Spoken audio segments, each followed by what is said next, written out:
It's laughable that you would, or anyone would describe Davos as protecting liberal democracy. It's equally laughable to use the word dictatorship at Davos and aim that at President Trump. In fact, I think that's absurd. But I'm going to step aside from that constructive criticism and instead answer your question. Yep. And I'm going to be substantive here. President Trump, if he's the next president, for that matter, I think whoever the next conservative president is going to take on the power of the elites, which I mentioned earlier. But the thing that I want to drive home here, the very reason that I'm here at Davos, is to explain to many people in this room and who are watching, with all due respect, nothing personal, but that you're part of the problem. Political elites tell the average people on 3 or 4 or 5 issues that the reality is X, when in fact reality is Y. Take immigration. Elites tell us that open borders and even illegal immigration are okay. The average person tells us in the United States that both rob them of the American way of life. They're right. President Trump will take that on behalf of the average American.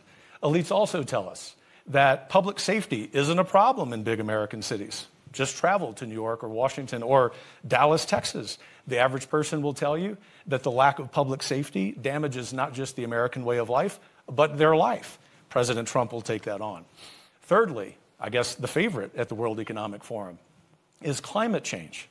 Elites tell us that we have this existential crisis with so-called climate change, so much so that climate alarmism is probably the greatest cause for mental health crisis in the world. The solutions, the average person know, based on climate change are far worse and more harmful and cost more human lives, especially in Europe during the time that you need heating, than do the problem and the problems themselves. Fourth, 2 more here, Robin. Okay. The fourth, China. The number one adversary, not just to the United States, but to free people on planet Earth. Not only do we at Davos not say that, we give the Chinese Communist Party a platform. Count on President Trump ending that nonsense. And fifth, as we sit here, another supranational organization, the World Health Organization, is discussing foisting gender ideology upon the global South. These are practices that are under review, if not being rejected, by countries in Northern Europe. The new president, especially if it's President Trump, will, as you like to say, trust the science. He will understand the basic biological reality of manhood and womanhood. And do you know why? Not because of retribution, not because he's a dictator, but because he has the power of the American people behind him.